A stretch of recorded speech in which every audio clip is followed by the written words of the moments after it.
Imagine, a podcast series by Imagine Theatre. Hello again, how are you? Welcome to episode 55 of this podcast series as we continue to follow the work of the children's theatre and pantomime production company Imagine Theatre. For more information, go to their website at www.imaginetheatre.co.uk. I hope you enjoyed the last episode where we looked at the vitally important role of the junior ensemble. We heard about the experience from some former junior ensemble members, found out more about the process from auditions to casting, contracts to the performance run, and we spoke to somebody whose career literally took them from junior ensemble to roles in the West End and on Broadway, as well as an extensive career as a choreographer, including the Tonys and the Oscars. Remember that and all of the other previous episodes are still available to download. All you have to do is go to where you normally get your podcasts from, and while you're at it, subscribe to the series and you won't miss out in the future. Well, this time we're going to talk about what panto means to the theatres themselves with the group commercial director for Trafalgar Theatre Venues, Chris McGuigan, who looks after around 15 theatres across the UK, and of course Imagine has formed a partnership with Trafalgar, producing 5 or 6 shows at Christmas. Chris, first of all, how are you? I'm very well, thank you, Martin. It's great to be talking to you. So tell us a bit about your background, first of all, how you came to be with Trafalgar and, what sort of career you've had to date. Oh yeah, sure. So listen, it's a long and slightly checkered history, I suppose. But I've always worked in theatre, live entertainment of some description since finishing at university. So I worked at Symphony Hall in Birmingham straight off the bat from having studied, and from there worked at the Royal Spa Centre for about 3 years over in Leamington Spa, which really was my first professional interaction with panto, I suppose.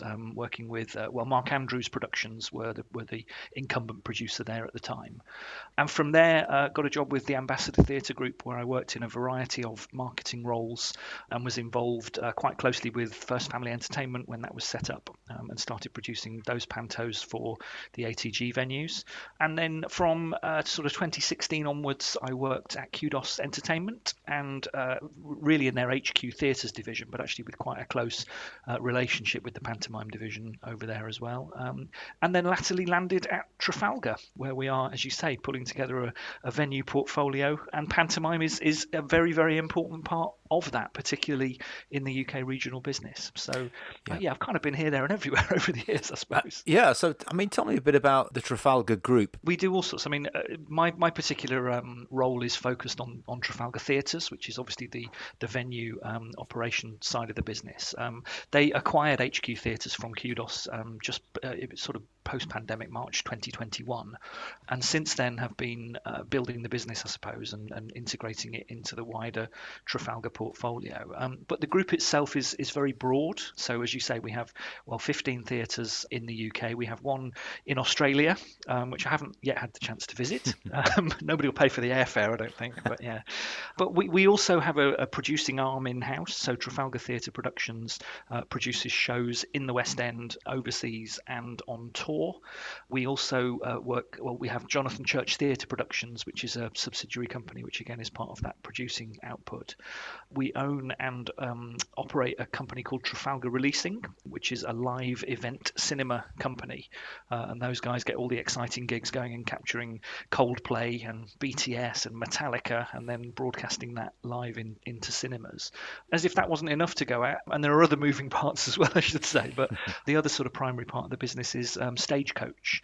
The children's drama franchise business is also part of Trafalgar. So it's pretty broad and pretty wide, actually, in terms of its footprint in that entertainment landscape.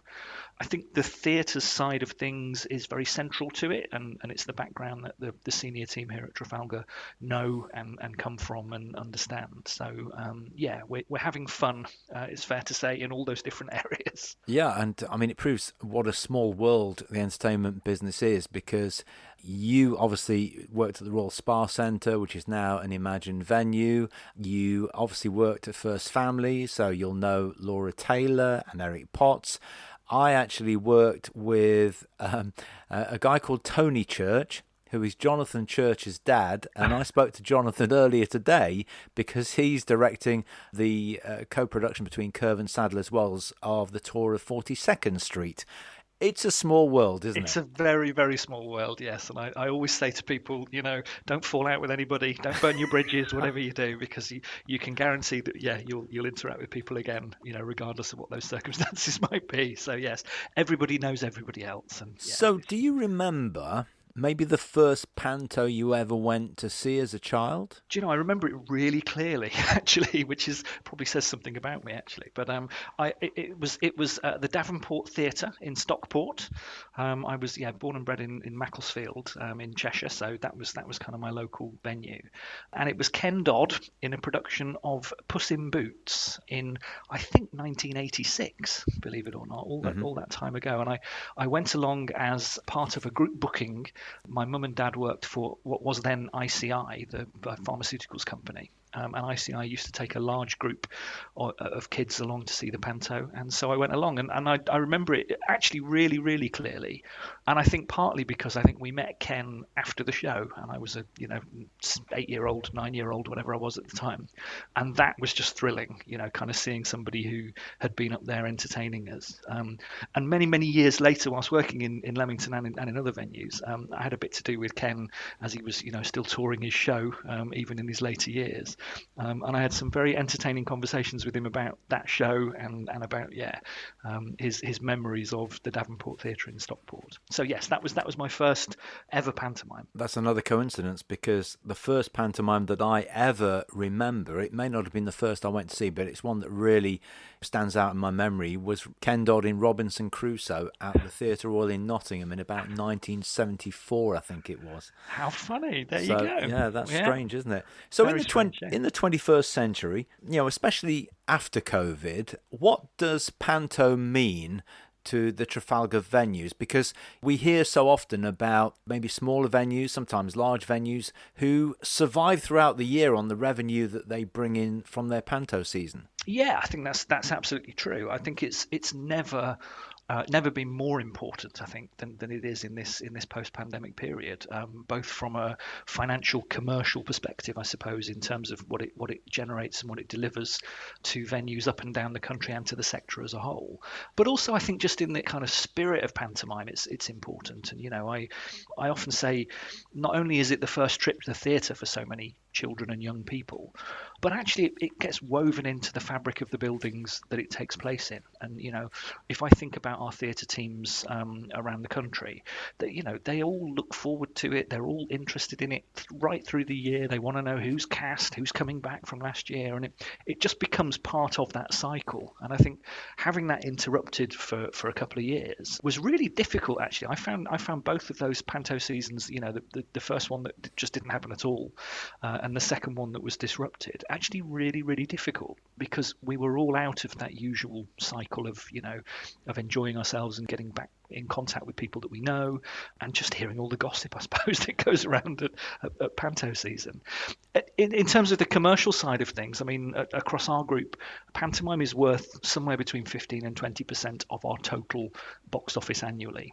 And I think that's probably true of most venues, around the country. So kind of a fifth of your income coming in 5-6 week period. So it couldn't be more important. And I think in a world where funding in the subsidised sector is shrinking, where people have, less money and less support coming in from, be it local authorities or the Arts Council, having a Christmas show, a pantomime that really delivers is increasingly important. You're only ever as good as your last one. You're only ever as good as the year previous, and I think that's why producers like Imagine and the other commercial producers that are out there are so important, and why that partnership working is so important. We've spoken at length on this series about the logistics of producing pantomime, but there are logistical challenges at venues as well, aren't there? Because for some venues, for instance, it may be the only in-house show that it produces each year, and that will bring in challenges of extra staffing and all sorts of things, won't it?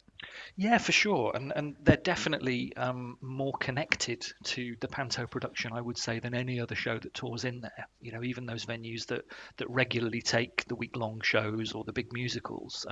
You know, to an extent, when you're a presenting theatre, those things are done to you, if you like.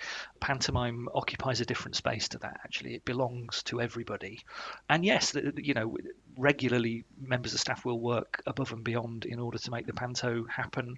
You know, members of the technical team will take on additional roles and will have an input into the creative side of things. And I think, again, that's enormously valuable for people and something that they really value themselves. It has to be planned carefully, because I would assume that you would need probably more staff backstage and front of house. There'll be the logistics of the school parties, the coach loads of kids coming in every day, and of course the venue will probably be open for, in some instances, longer hours. That's right, and all of those things make it the busiest possible time of year, but also the most kind of thrilling.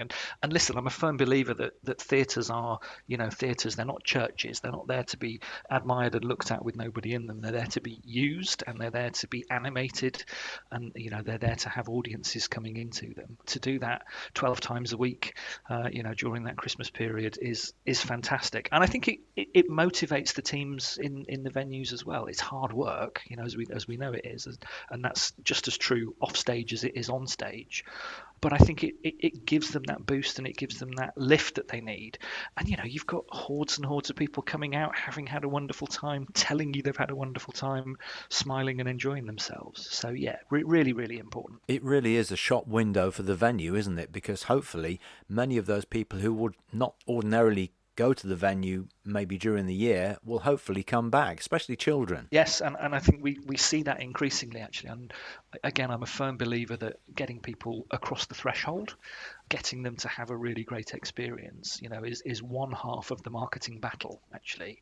Once you set foot in somewhere, it's not an alien environment anymore. And I think we do see crossover from panto audiences into other areas of the programme. A huge number of people who only ever come to the panto as well, of course, but actually there's good crossover and a good opportunity to develop audiences from people who may be interacting with you, you know, first off in a pantomime setting. So why do you think pantomime is so successful? It's evolved over time. I'm not sure what you particularly love about it, but you know, there are lots of things that theatres could stage over the festive period, whether it's a festive show, a touring musical, or whatever. So why does pantomime continue to thrive, do you think? Oh, it's an interesting question. I think it's about adaptability. I think it has adapted to shifts and changes without losing, you know, the important traditions. I think it remains one of the few live entertainment shows that really leans on kind of some of the old routines, you know, the variety of music hall routines that were successful because they were so funny or zany or crazy. Marrying that with more modern choreography, more modern scenery, settings, video content is all part of the evolution of panto. I suppose that's what really makes it successful, is the fact that it can evolve and adapt to bring through new generations whilst not alienating people who have, you know, are more traditional about what they want to see. And what do you love about it personally? Comedy. I love the comedy. I love the belly laughs, and I love the opportunity to be silly in a theatre. I guess that's it in a nutshell, really. As a kid, you may sit there in awe of what's going on stage. It's somewhere you can be loud, you can throw yourself into it, and then as you get older, you may lose interest a little bit, and then when you have kids of your own, it becomes a totally new experience, because you may spend more of the time watching your own kids watching the show than actually watching the show yourself. Is that one of the reasons why perhaps it attracts all generations? Yes, I think so, and I think you see it through new eyes, don't you, when you go with children or family members who maybe haven't experienced it previously. I have to say I have two daughters who are now 18 and 16, which is slightly terrifying, and we've been taking them both to the panto since they were about 18 months old, and I genuinely thought at 15 they'd probably start to lose interest, and they're still just as keen to come and watch, as they ever were. They've ebbed and flowed in terms of how much they get involved, if I'm completely honest with you, with that sort of slightly embarrassed in places, but they never want to miss it. And if there's ever an opportunity to see 2, 3, 4 a season, they're always absolutely up for it. So it does shift and change. You do see it differently when you have family members that go with you, but I suppose it brings all those memories flooding back, doesn't it? Absolutely. I think there are elements in panto that will attract a particular age group, but also that's where casting is really important, isn't it? Yeah, completely. And we've had cast from all over the place in the past. I think Diversity in Southend have done maybe 3-4 years as part of the Trafalgar group, and again attracts a whole different audience again. But the best pantos for me is one that has something for everybody.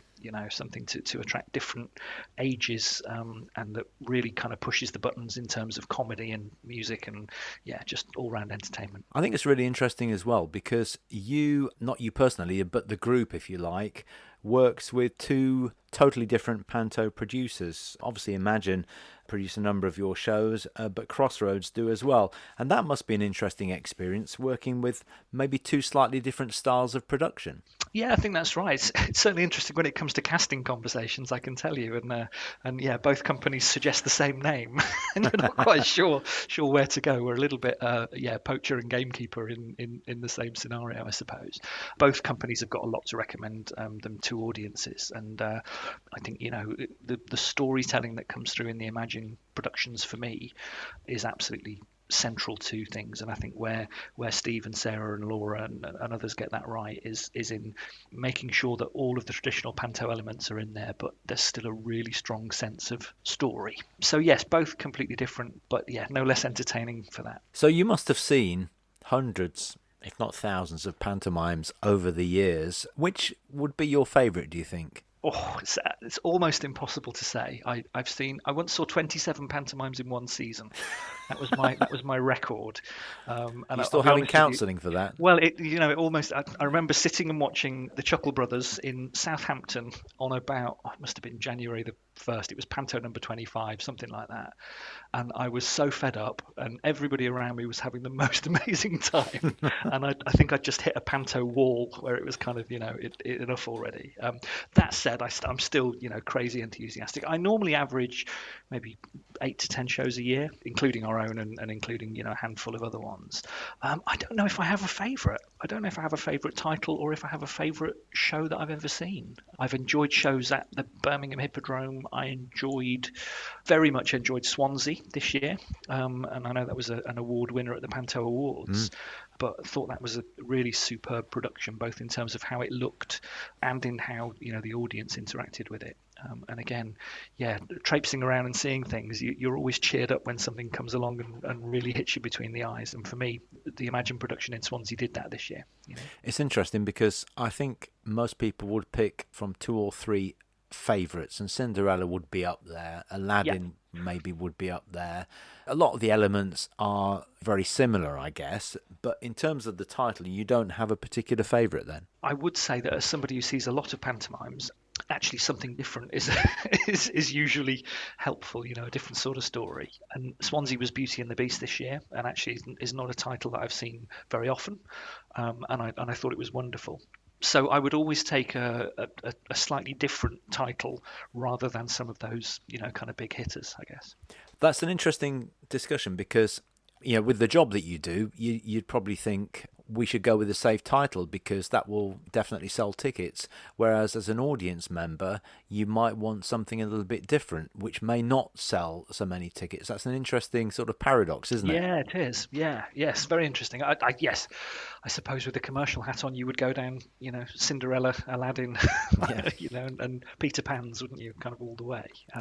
I don't know. I think there's only so many times you can see Cinderella being taken to the ball, I guess, before it becomes Cinderella being taken to the ball, and therefore you kind of long for something slightly different or slightly more out there. Having said that, there are a couple of things really that I think are worth discussing. One is whether you'd like to see brand new titles that maybe have never been done before as a panto, or some of the pantos resurfacing that have been lost along the way. Would that be a good idea, do you think?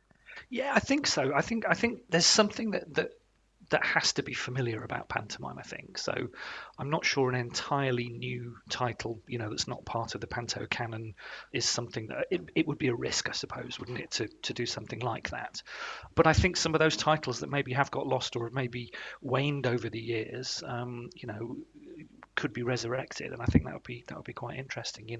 We all have a stake in keeping panto fresh and in keeping audiences interested and engaged. So yeah, I'd be up for that. And the other thing to discuss, particularly with the venues in mind, is that historically pantos would very often go on to Easter or sometimes beyond, and then members of the cast will go straight from there into summer season. Sir Ian McKellen, John Bishop, literally took Mother Goose on tour until after Easter this year. Is that something we might see returning in venues, or do you think it's a big ask? I think it's a big ask.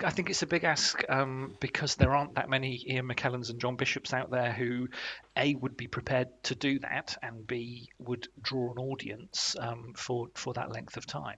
That said, I think there is a world where extending a week at a time and building those audiences back up again is potentially feasible in venues. I suppose it was a particular model, Mother Goose. There was a particular sort of focus on it, and it was a particular touring model, which isn't really the case with most other pantos. But I've always been a firm believer that if something's working, then extend it and offer it to more people. Absolutely. And there is one thing that really does make a venue more inclusive than anything else, and that's panto, isn't it?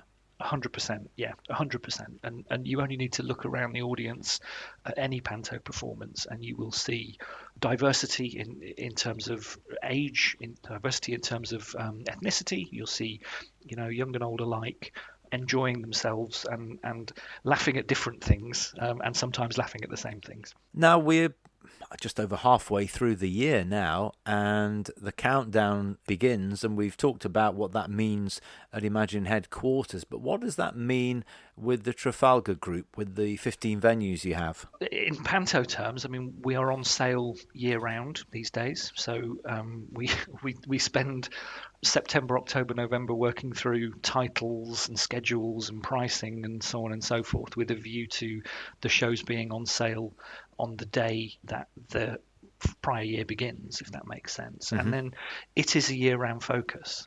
From a marketing perspective, there's an awful lot of work that takes place. From a planning perspective, there's an awful lot of work that takes place, and we're in regular contact with Steve and Sarah and the guys at Crossroads, monitoring sales, checking sales, activating marketing, signing off casting.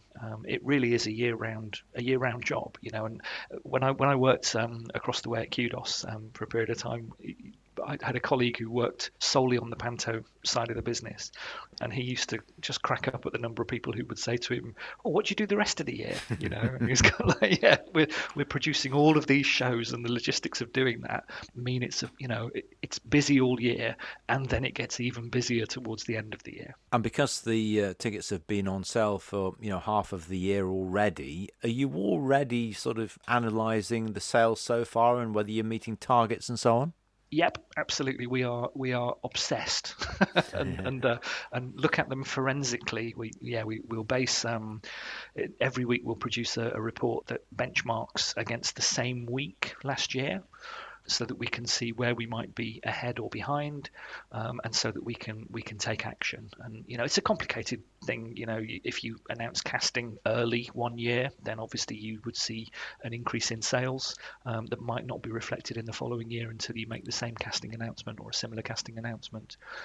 But yeah, we're on it literally every week, and yeah, Steve and Sarah will tell you we never don't want to talk about panto sales and how they're going. We're always interested in the conversation about it.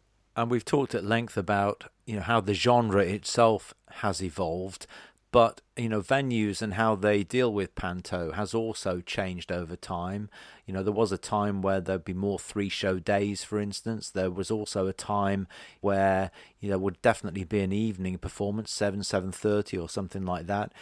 That's changed an awful lot now, hasn't it? We're seeing those show times much earlier in the day and maybe less 3-show days. Yeah, I think the 3-show days has changed, I suppose, because members of the cast find it very tiring, and I think it's certainly been my experience where I've worked on shows that have that. To an extent, the audience at that third show, or probably the middle show, actually don't get both barrels in the way that they would like to, because understandably, kind of everybody's tired and worn out. And I think in the context of a long run, that's trickier to achieve these days. I think also, the shows are more technical. That there's more scenery, sets, costumes, more stuff to kind of move around, and therefore it puts pressure, kind of across the board.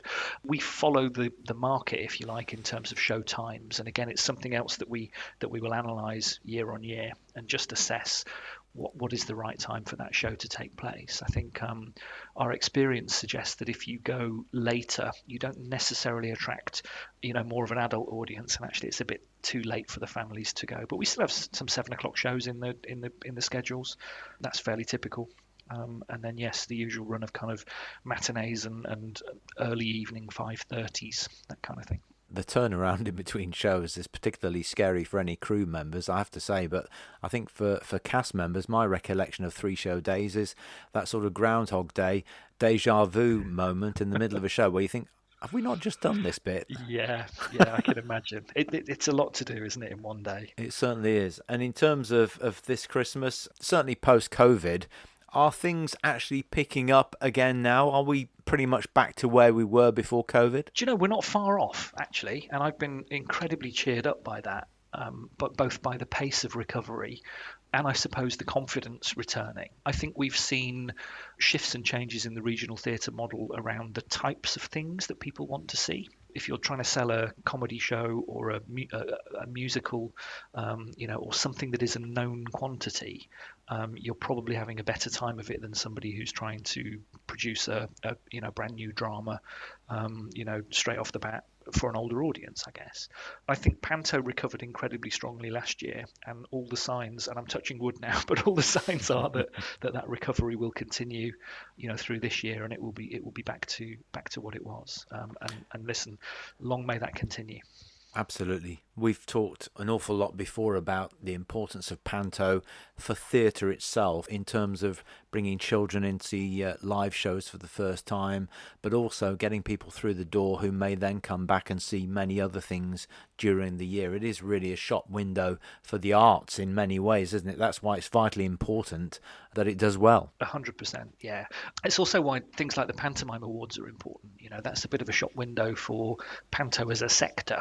It was enormously encouraging to see the way in which that's been embraced by the panto community, but also by the media and the press and by individuals. And actually the ticket sales for that, which as you quite rightly say took place at the Trafalgar Theatre this year, they went out the door so quickly. There were enough individual ticket buyers there who wanted to purchase them, and I think that's enormously positive because not only is it a celebration of panto, but it legitimizes panto. And I think that's very, very important, that we nurture and treasure something that is incredibly important to individuals and to audiences, but incredibly important to sustaining theatre and live entertainment, in this country. Well, let's hope we all have a fabulous Christmas. I'd like to be the first to wish you a Merry Christmas. It's maybe a little bit early for that, Chris, but I hope you have It's never too early. It's never too early. I hope you have a very, very successful pantomime season, and indeed with everything you do 12 months of the year at all of the 15 venues and everything else that Trafalgar Theatre Group are involved with. It's been a pleasure. Thank you so much for talking to us. No, my pleasure. Really good to talk to you. Thanks a lot. Thank you. And I'm afraid that's it for now. We really do appreciate your support for this podcast series, so go to where you normally get your podcasts from and check out the 50 plus previous episodes, and make sure you subscribe so that you don't miss out in the future. If you want to find out more about Imagine Theatre, go to the website at imaginetheatre.co.uk, and next time the tables will be well and truly turned, because Steve Bowden is going to be talking to me about my love of panto and my 32 seasons in a frock. That's coming up next time, so I'll see you then. Thank you for listening to the latest edition of Just Imagine, the podcast series from Imagine Theatre. And you can find out more by going to www.imaginetheatre.co.uk.